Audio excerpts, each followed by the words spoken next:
Or-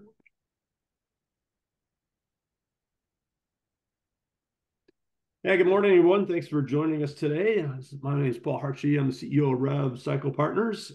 First thing I want to do is thank Pekka for giving us the opportunity to present to the members this topic this morning on credentialing.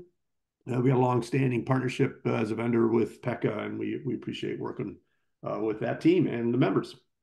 So much like many most webinars, everyone will be muted to kind of keep the noise down, sound down, but there is a Q&A option to send in questions, and we'll do a Q&A session at the end, so feel free to type those in. We are recording the webinar today, so be mindful of that. And if you have to leave early, or if you find the topic interesting enough that you want to send it on to a peer, we'll get those a recording link out to everyone.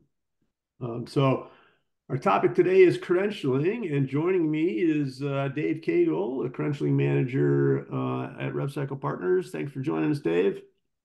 Welcome. Glad to be here.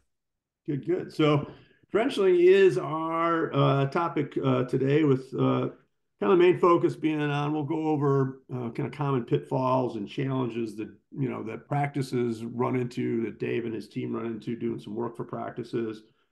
But let's start with kind of the early signs that you might have a credentialing issue. So Dave, when you're working with practices, what are some of the kind of early things that the practice might see that would give them a clue that they might need to be looking into credentialing issues? Well, the first common uh, thing that we see a lot is they're not being paid. Claims are being, That's a denied. problem. Yeah, Yeah. claims are being denied for. Usually, it'll say that the provider is, out of network, something like that. The other one would be getting paid out of network when previously they were being paid in network. Got it. Yeah. So really, the red flags on credentialing issues, should be coming from, I guess, the billing side of your team, right? Which is going to be seeing those denials and while they're posting their EOBs or dealing with claims, which I guess begs the question of how closely practices are monitoring AR and write-off statistics and things like that. If you don't have processes in place that are monitoring your building success, I guess, and KPIs, that the credentialing issues may stay buried for a while. But that's a whole other topic for another webinar, I guess, on the billing metrics and things like that. But back to credentialing itself. Um, Dave, kind of what are the reasons a practice might run into this situation? Why did, they're getting paid, 1 week, and then the next week they're getting paid out of network, or they're getting denials. What are some of the kind of key issues that cause a practice to run into this problem? Well, you almost always it's because a revalidation was missed. When I say almost always, when they were getting paid one way and then that changed, it's usually because a revalidation was missed and the payer termed them. Um, one of the and a few of the reasons why it might have been missed is they don't get the notices, right? And depending on the payer, notices can be sent either via email, um, and that can get missed, or just a letter comes in from the post office.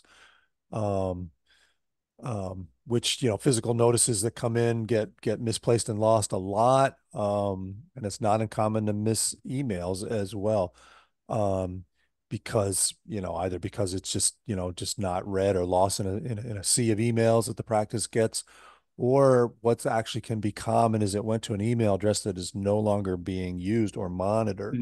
Hmm. Um, we've seen it where a staff member used a personal email, and then they're gone, right? So that email does, obviously the practice is not going to get that one.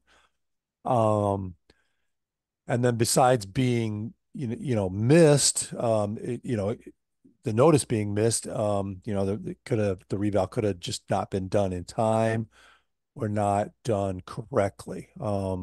Again, and it can be complicated because it's a different process for different payers. Some require it to be done online. Some you actually have to submit a form. And then there are several payers that just use CAQH. They'll check a provider CAQH and make sure everything is up to date. And if it's not, they will get termed. So those are the main reasons that we see. So Um, the processes are different for each pair. The time frames are as well, right? It's not like you're beginning of year you have to reval all the payers, right? They come hither and thither, right? So different time frames, right? right. And so the time frames are different. It can be some are every 2 years, some are every 3 years. Some don't even seem to have a defined frequency. And then it will be that time is usually be 2 years from their effective date or from when they were last revalidated or when they're initially credentialed, right? So yeah, so you end up having different revalidates, dates all over the place for your whatever payers you Yeah. might have. And I can see how the lost emails can be an issue. We see a wide range of email usage with our customers. Some have practice domains, smitheyecare.com, but we see a lot of personal emails to Gmail and those types of accounts. And do you sense of what the mix is between electronic notifications, email notifications versus, snail mail paper? Is there still a bunch of paper still? Um, I don't think there's too much paper anymore. Yeah, Medicaid, depending on the state, Medicaid is very behind the times, so they may send something um via snail mail, but usually it's email. Yeah. Okay, good. Yeah. All right, well, let's go through the common pitfalls in the whole credentialing process, whether it be revalidations or just in general. Let's talk about the application itself. I assume there are some, credentialing rookies on the webinar. That's why they're here. So, maybe give everyone an overview about the kind of the nature of the applications and what are some of the inherent complexities that we, talk about relative to just getting the form done right. Yeah, I mean, obviously, probably the most important thing is just to make sure you're using the correct form. Make sure you have the correct one before you start. And that all depends on what you're doing. So whether it's you're credentialing a new, it's a new provider or, so whether it's an application that you need or you're just doing a demographic change. For example, somebody's change their name. Um, as a demographic change, that's a different form. Whether you're, credentialing the group versus just an individual. Um, so making sure you have the correct form is important. You don't want to fill that out and submit it and then find out that's the wrong form that you'll waste a lot of time there.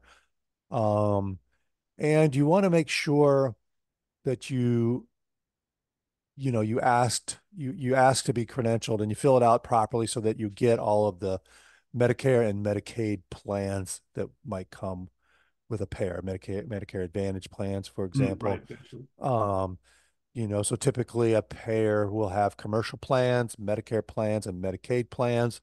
The forms will have places in them to provide that information, Medicare IDs, Medicaid IDs, that kind of thing. The vision payers might have different types of plans that you can pick and choose from. So that's the What, application itself is one thing. sure. Any examples of a, kind of real world complexity? You talk about Medicaid a lot. Is that a messy one? Yes, Medicaid can be tricky. Um, again, depending on the state, it's different whether you need to do the group or whether or not, or whether you just need to do the provider. Um, as an example, I have an example actually related to Medicaid, where an established practice hired a doctor right out of school. They assumed the doctor wasn't credentialed at all, submitted all new apps. They were told that they were all approved, and the first EOB arrived and the claims were denied. And the reason was that their CAQH was not updated. Still said the provider was a student. Ah, So, it was able to be resolved. And but payments, this caused payments to be delayed by several months. So there are, so that's an example of a some, all sorts of nooks and crannies that have to be set. yeah, yeah, yeah. All right, let's go on to the next one. How about next topic could be closed networks? Kind of just generally, why might a network be closed? What's it mean to a provider? Doing this kind of work. Yeah, this is a kind of a source. This is a tough subject. Because we do this every day, right? And there's no magic bullet for this. They won't. But the bottom line is, for whatever reason, insurance companies they look at their network and the amount of providers in their network, and they won't, once it's filled, whatever their criteria is, they won't credential any more providers for that particular specialty, optometry in that area. Um, and it can be any reason, right? It's usually because they feel they have enough doctors in the network and they don't need any more.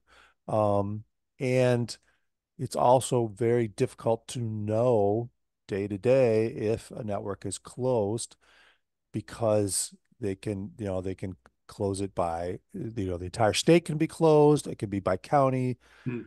even a specific zip code, right? So however they look at, group their networks. Um, So if you run into if a practice runs into a closed network, how frequently should they try again? Is it something that changes often or annually or? so it does not seem to change very often. We always recommend checking quarterly, especially the first quarter of the new year, because that's typically when something might open up. But the reality is they can open a network at any time. So check every month if you have the time. Hmm, Um, some of them do first come, first serve. So, got it. You can't get on a waiting list. right. Yeah. How about is there any way to appeal a closed network? Is there an appeal board to go to or? Yeah, so it depends again. You're probably going to say this a lot today, but it depends on the payer. Some will, when they come back and tell you the network's closed, they'll give you uh, a letter, or part when they give you the letter that says it's closed, there will be options on there to appeal, Oh, and questions you can answer, um, and send it back in. Um, what's the common question? It's uh, does your practice provide anything special that nobody else in the area does? Something like that. Um, and as an example, we had a doctor one time that was Korean, spoke Korean.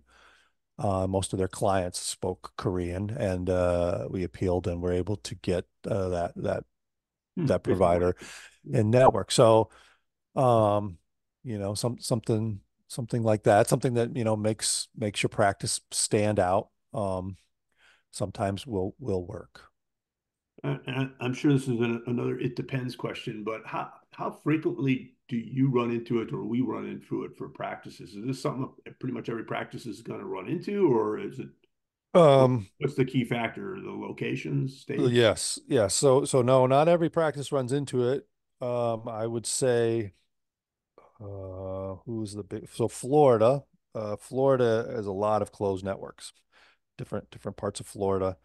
Um, I would say that that's the most common Okay. area. A lot of the But again, medical pairs are it closed is there.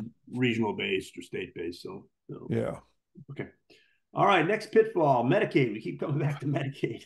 So in general, the government payer applications, as I understand it, seem to be more difficult.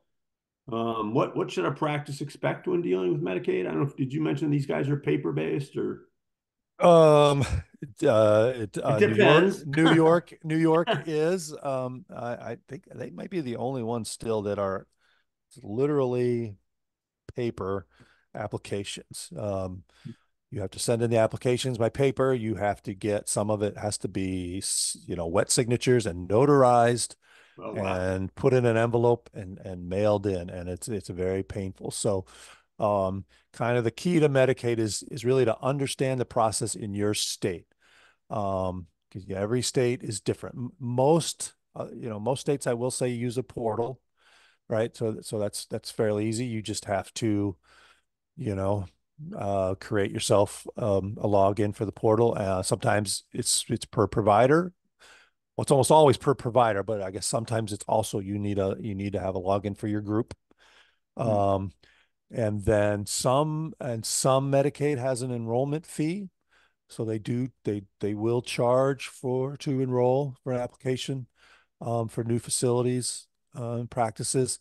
Um, but having said that, in some cases, they will waive the fee if you are already a Medicare provider. Ah. If you, so, and then, finally, it kind of goes back to the first thing I said, sign up if your state has a state Medicaid plan, a newsletter if it's Hmm. available. Sign up for that so that you be notified of any changes that would happen, beginning of the year, things like that. Sounds good. Next topic is OD specific issues. So I'm not sure if everybody on the webinar knows, but Rev Cycle Partners were solely focused on the eye care space, optometric space. But are there specific things related to the optometric environment that causes credentialing issues or things you got to watch out for? Um, yes, probably the most common thing is that there's often third party administrators involved for vision Oh, insurances, for the vision pairs, right? Yeah. and there's these certain, and again, it's every state is different, but there's different relationships with vision pairs and medical pairs, depending on the state. So, as an example of a third-party administrator, Versant is an administrator for both Superior Vision and Davis Vision. Hmm. Um, many practices, they will they submit their claims to Versant and they get paid by Versant, but it's actually, Superior Vision or Davis Vision is the actual payer. Um, IMED is a back to the medical the relationship between medical pairs and vision pairs. IMED and Aetna is a good example, and almost in most states, you have to be an IMED. You have to be enrolled with IMED in order to get on the panel with Aetna Medical. Hmm. They have a nationwide agreement, um, and so depending on the state, you have to you have to follow that. Um, and the partnerships can change, so you kind of have to be aware of who's partnering with who. Do the vision pairs point people in the right direction if it's that volatile, or is this just something again the practice needs to do some digging? Usually it's the other way around. Usually what happens is, you attempt to credential a provider with a medical pair, and once, as soon as you tell them that it's an OD, then they'll say, oh no, you have to go through so and Ah, so. got it. Okay, So, yes. okay, So, yep. that's good. Next topic are new locations, new practices. I guess I could lump acquisitions and sales in that. We work pretty closely with PECOM with their Cold Start program, and because obviously there's a chunk of credentialing that needs to get done for those Cold Start practices. And we also do help out a lot with practices that are in acquisition mode, adding a location, merging practices. So Dave, how about a brief overview on that whole topic? It's seems to be a little bit more involved than just kind of adding a doctor to the practice. So any summaries or thoughts, or what are the key issues when you're doing one of these ads? Um, Timing is really the main thing to consider, right? It's um you can basically you can't start any sooner than 60 days out from your opening date. That's a Medicare rule. Um, Start the credentialing process. yes, sorry about that. Got Yeah. it. No, that's Yeah. good. That's good. Yeah. And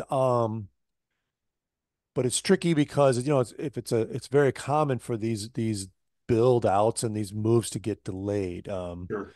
Issues with the building, with contracting and Yes. the and paperwork and this and that kind of stuff happens all the time. Um, Also related to timing is changing addresses and billing information with an insurance company, right? Say you're moving your practice to a new location. So you have to be careful again with the timing of changing that information. Otherwise, claims can be denied or payments can be sent to the wrong place. So one of the things that we will do is we often will just add the new loc.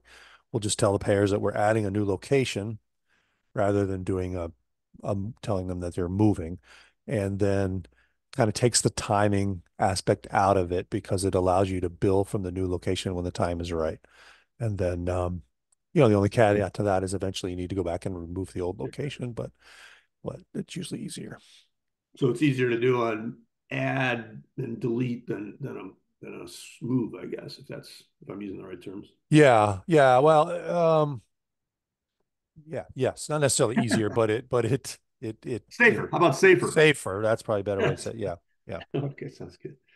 So the last little pitfall topic to hit on that we'll do today is the follow-up process. Kind of once your application is submitted, how often, what's the follow-up, again, how long is it going to take maybe? And then what kind of follow-up do the practices need to be doing with these pairs?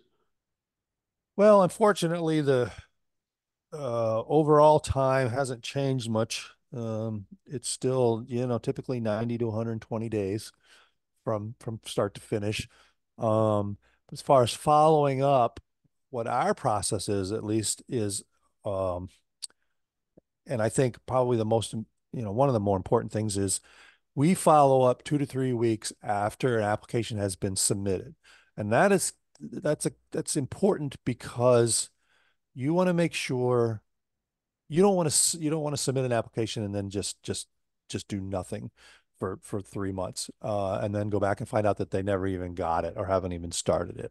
So we follow up, about 2 weeks after the application was submitted, to make sure that the payer has received it and is working on it. I cannot tell you how many times we've sent faxes that they say they never got. We send emails that they say they never got, or information in an email, whatever. So we want to make sure you don't want to make sure that it's being worked on.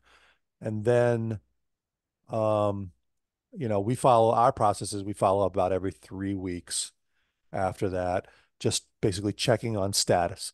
And it's frustrating. It takes forever. It's hard to get a hold of somebody. It's hard to get answers a lot of times. Um, and but it's important to be persistent and just keep asking for status because it goes through different phases with the insurance payer too. So it is you if you keep asking, he'll tell you what phase it's in, what comes You'll see next, things like that. you'll see progress or Yes, you'll see progress. Yeah, yeah. that's a good way to put it. Good, good. So let's talk about some tips. You guys, your team is doing a bunch of how big is your team these days, Dave? We got about 10. 10 credentialers. So we're doing this for a lot of practices, a lot of new docs and a lot of work. So let's glean some tips that you can share to how to make some of this stuff work a little bit better. So the first thing I would recommend, for I guess for practices that are doing credentialing themselves is to have one person dedicated to it. Yes, we have a team of 10 or so, but we only have, it's one person per account, so to speak. So, um, in your practice, you would want to have it's best to have one person dedicated to it because for a few reasons, right? One is it's a single point of contact for the payers to send, notices to. Um, when you have more than one, there's a greater chance for error. You know, uh, you know, different, notifications can get missed or mix up in responsibility, things like that. So we recommend having one person dedicated to the credentialing, uh, you know, uh, to credentialing into your practice. Sure, sure. Um, we talked about it a little bit earlier, but make sure that emails are sent to an address that someone can get into if your credentialing employee leaves. So you want to make sure and use an office email or the provider's email, something like that, right? Do not use personal Gmail accounts, right, for people on your staff. Um, and then I would also suggest building electronic repository of some sort, meaning, keep all your emails sorted together, keep them in folders, keep them, maybe per payer, things like that, per payer, per provider, depending on how big your office is, right? Keep all the files that you get, keep those, um, electronically, and keep them sorted. And maybe even keep a spreadsheet, right? With depending on the size of your practice, again, keep a spreadsheet with your providers and your payers and the dates on there, where you can track, the progress and of whatever credentialing you might be doing. And when you keep your, revalidation dates, right, and keep your effective dates and things like that for the different payers. Um, and if you're chasing down an issue with a payer, make sure you're talking to the credentialing department. Um, Regular customer service, right, won't have an answer, and they probably won't have access to the, recent changes and updates.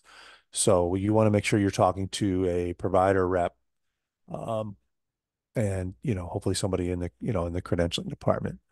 Um, and then make sure that you always get, if you can, get the person's contact information so that you can reach back out to them. If you get especially if you get somebody that's helpful, get their email address, um, or a direct phone line, something like that, because, getting somebody that's helpful is invaluable, uh, at a pair. So that's Good. some of the things I would recommend. Lessons learned over the Yes. many years. Yes. Lessons learned. Sounds good, Dave. Thanks. So we're going to do some Q&A. Take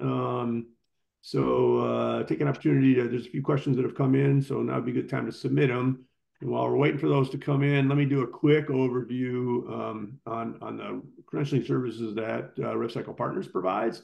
We really have two flavors of them. We do custom projects for a whole host of reasons, to do a whole host of things for practices. A practice might be hiring a new associate doc, or we talked about adding or moving locations, or buying a practice, cold starts, all sorts of these events, if you will, in a practice's life, require credentialing to be done. And so practice would come to us and say, hey, we're hiring a new associate doc, or we're doing X, Y, or Z. And each one of them is different. That's why we say, custom, because each practice has a different set of payers. Every payer's got a different set of payers, different number of doctors. And so we'll work up a custom quote based on the situation, the number of docs, the number of payers, and provide a quote based on that. And it's a project that we work to completion. Providing updates along the way, and we do a ton of these. We also have a maintenance service. And the maintenance service is really a program where we take on all that ongoing background, I don't know if it's just say noise, but kind of background tasks that have to be done. So things like CAQH management, testing to CAQH for all your doctors on a periodic and on that periodic monthly, quarterly basis. We'll do revalidations. Dave talked about how they're coming. Revalidations requirements. If you're talking about 15, 20 payers with 4 or 5 docs, it gets to be a bit much. And so we build a calendar, if you will, of revalidation dates, and take care of all that proactively. Notifications, we'll do demographic updates. We store all this information. Dave talked about tips for practice to build a repository of information. We do that for our maintenance customers. We keep that on our side in a secure hosted environment, so we have access to all those things. A couple of current promotions we do as PECA members.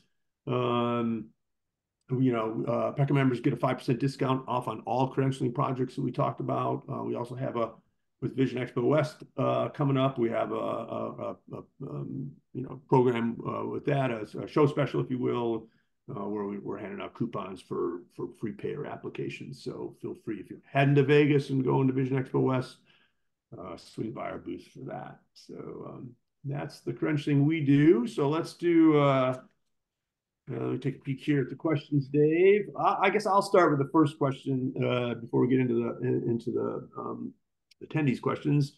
I understand, Dave, there's some up and coming things with for 2025 related to TRICARE that you kind of are talking about internally. Can you give kind of everyone an overview of what's changing with TRICARE? Yeah, it's a little complex, so I'll be brief. I'll try to be brief, but I as you may or may not have heard, there's a new TRICARE West region, and it's scheduled to start at the beginning of the year. It's going to be expanded. It's going to have 26 states, and I'm not going to go through all the states, but the kind of the key takeaway of that is that there are some states that were TRICARE East states that they're moving into the TRICARE West region. And also, so that's the one takeaway is that. The other kind of the bigger thing probably is part of the process. They're changing their TPA or their contractor for TRICARE West. Used to be HealthNet Federal Services, and it's now going to be TriWest Healthcare Alliance. Many of you might be familiar with TriWest. They are also the TPA for the VA Community Care Network, which you may or may not be credentialed with. So anyway, TriWest is taking over the contracting for TRICARE West, and it's confusing. The two names are confusing, so be careful with that. But having said all that, you should be notified if this affects you. So there's 3 types of changes, and so there's you may receive one of 3 types of notification. One is just an auto amendment to your contract. Doesn't require any action by you. So you should be good there. The other type would be an amendment that requires your signature. And then finally, probably the biggest one would be a new contract. And that means you were not previously a network provider with TriWest Healthcare Alliance. So that one you got to sign a full contract and return it to join the network. So this all has already started taking place. So you should have been notified if any of this affects you. But if you're a TRICARE West provider and you've not received any notification, you should probably try to, reach out to TRICARE and verify the, the status of yourself or your organization. Um, so yeah, that's big news happening Good. here now. All right. Things for next year. All right. A couple questions from the attendees. One is first one here is how important is it to keep my CAQH file updated? So that's very important. And it's actually surprising how many do not. But as I mentioned earlier, many of the payers use CAQH for your revalidations, right? So, um, and some of the key things that they look for in there, they want to make sure that your OD license has not expired, and they want to make sure that your insurance has not expired, your professional liability insurance. Um, if it if it has, um, they can term you if your CAQH is not up to date. They also want to make sure that whatever practice you're practicing at is listed as a practicing location in CAQH. Things like that. So it's important to keep it up to date. It also must match, right? If you change your name for whatever reason, right? It needs to your CAQH needs to the name needs to match um, the way however you're enrolled. Got it. So All right. Next question is, let's see, I'm hiring a doctor from another practice. What are the steps to get in, what are the steps involved to get him credentialed with our practice? so if at the very least you will probably have to do a demographic update with the payers that the doctor has already enrolled in. So if he's, Cigna, for example, if he's already a Cigna provider, the old practice, um, then you will have to do a demographic update to basically add your location, the new practice with Cigna. Um, if there's a payer that you want to enroll the doctor with, a payer that you take at your practice that he was not enrolled with previously, that's a whole new application that you're going to have to do.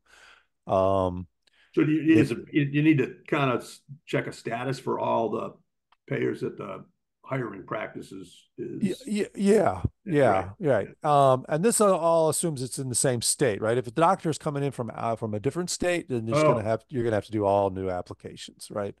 Um, and then you know, back to when we were talking about CAQH, you have to make sure that CAQH is updated with the new practice information that he's sounds going like to connect. a recurring theme. Yeah. Yes. One last question. If anybody's got any other ones, now would be the time. But one more will do. If a doctor leaves a practice, what do I need to do to notify the payers? So I guess Um, Again, it's kind of what, we call a demographic update. Um, you need to um, basically let the payer that the doctor, tell them that the doctor has termed from your practice and you have to give them the date, and then they will, that then the doctor will no longer show up in the provider directories for that payer. got it. I think that's it. Thanks, Dave. I put up some contact information here. So if any questions on the content, feel free to reach out to Dave or I, preferably Dave, because he'll give you the right answers. But if you have credentialing needs, you want to talk about us, about any of our offerings, feel free to reach out. As I mentioned, we'll be at Vision Expo West, and we're always supportive of the PECA group, and thank them again for giving us this opportunity to present. And we'll call that a wrap. Thanks, Dave. Thanks for the help. Yeah, thank you. All right.